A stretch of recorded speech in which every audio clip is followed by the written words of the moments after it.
Hiya Brian and Alan, just at CSM looking over your machine, taking a video as we go. I'll just quickly show you the machine with the bend head,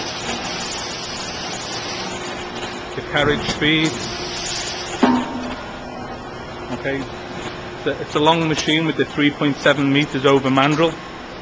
The mandrel rod attaches at the back of the machine here, screws out fairly easily. Okay, the main tube, the main mandrel rod is made of mild steel. It's 5.8 millimeters thick.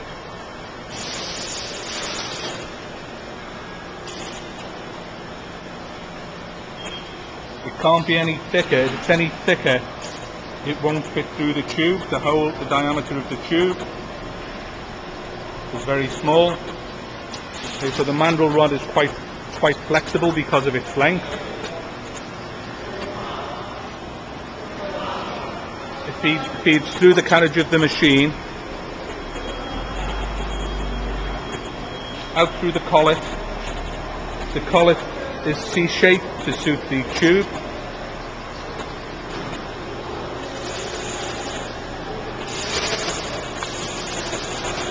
Okay. Hope you can see that. On the back there's a roller support.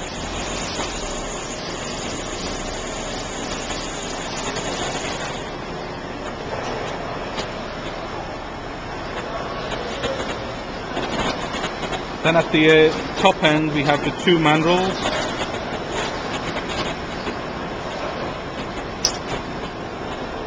Here is the C-shaped mandrel, which needs lubrication. And there is also, this is the inner mandrel, and then there's the outer mandrel, which has the shape of the V at the bottom of the tube. This is on a simple slideway, so that it can slide away from the bend eye. So if the tube goes on to the mandrel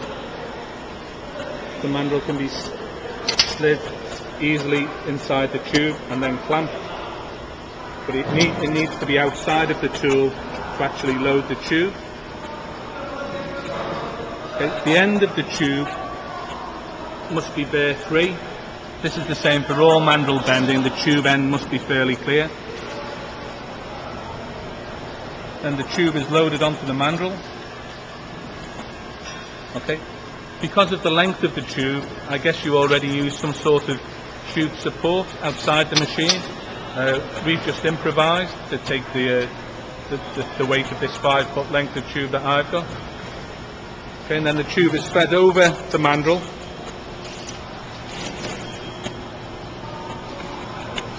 And into the open collet. Okay. And then the tube is slid towards the tooling. I'll show you that again. So you just pull the tube in towards the tooling. So I'm now at the front of the machine where the operator will be. The tube is not inside the tooling. Simply push the tooling in. Okay. Now, the tube needs to be clean inside. Any wells or dirt on the inside of the tube that catch on the mandrel will make sliding the tube over the mandrel more difficult. I'll take the tube out and show you how the carriage moves. Okay. No, so Tony, just leave that out for a second. So without the tube on the mandrel, without the tube in the collet, the carriage moves freely backwards and forwards. Okay, you see the carriage moving back towards the rear of the machine, and then it stops, goes right back, and then it can come forward.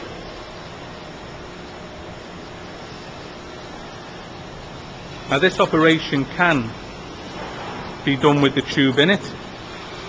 So we can place the tube inside the collet, we can clamp, and then we can take the carriage back slowly.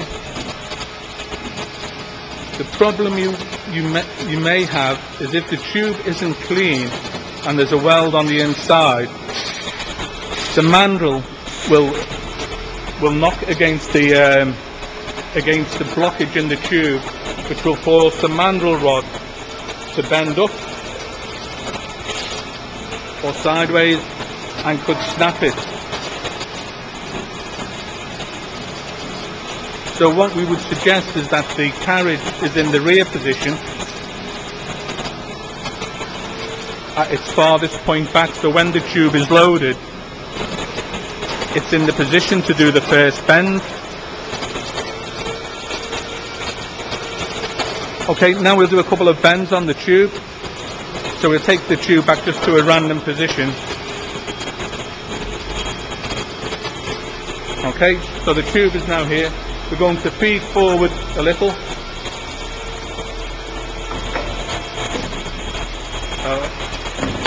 Clamps are on, no feed there, sorry. And this is the first bend. Bend it. Yeah, bend it. Yes, please bend it, Tony.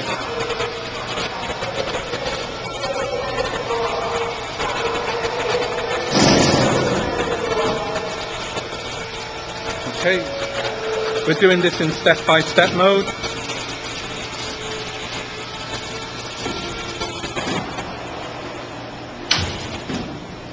Okay, then we'll feed it forward a bit further. We'll clamp on. Bend arm returns.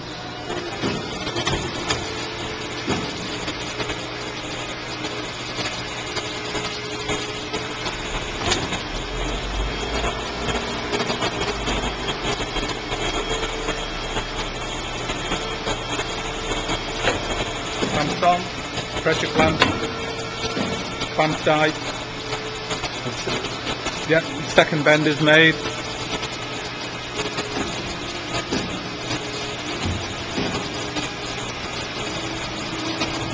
Okay, we're just making it a little bit of a shorter feed there.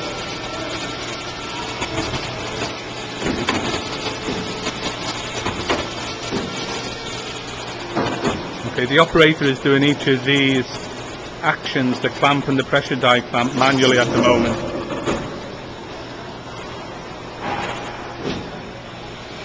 These would all be in automatic mode for you, so the operator will just press the go button. The tube will feed forward, bend arms will return, and the clamps will come on and off automatically. I'll show you that on a separate video.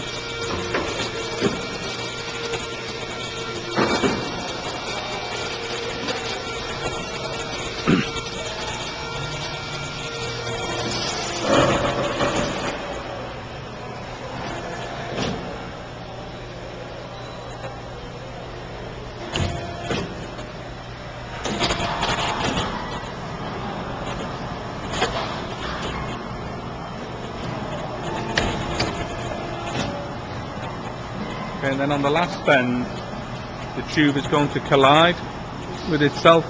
So what we'll have is some sort of little baffle plate that sends the tube over the mandrel. Yeah, just take it up above the tube. For now, that can be me.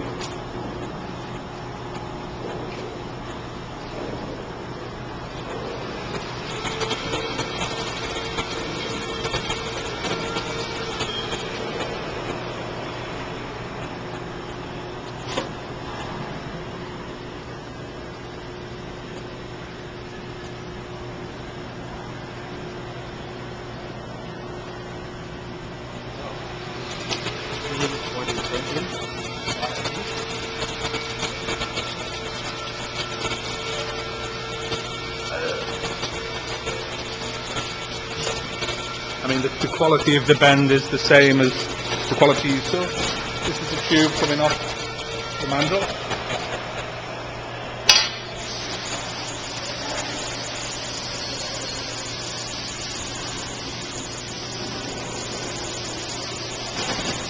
Yeah, these are pretty much the same as I showed you, but we'd expect them to be exactly the same as the bending with the inner and outer mandrel. What I'll do is I'll stop this video and then we'll bend a couple in the actual sequence that we would do the program, and we will time the bend. The only difference will be on your machine the feeding forward is going to be slightly longer because the feed length of the distance between bends will be longer than the tube I have. Okay.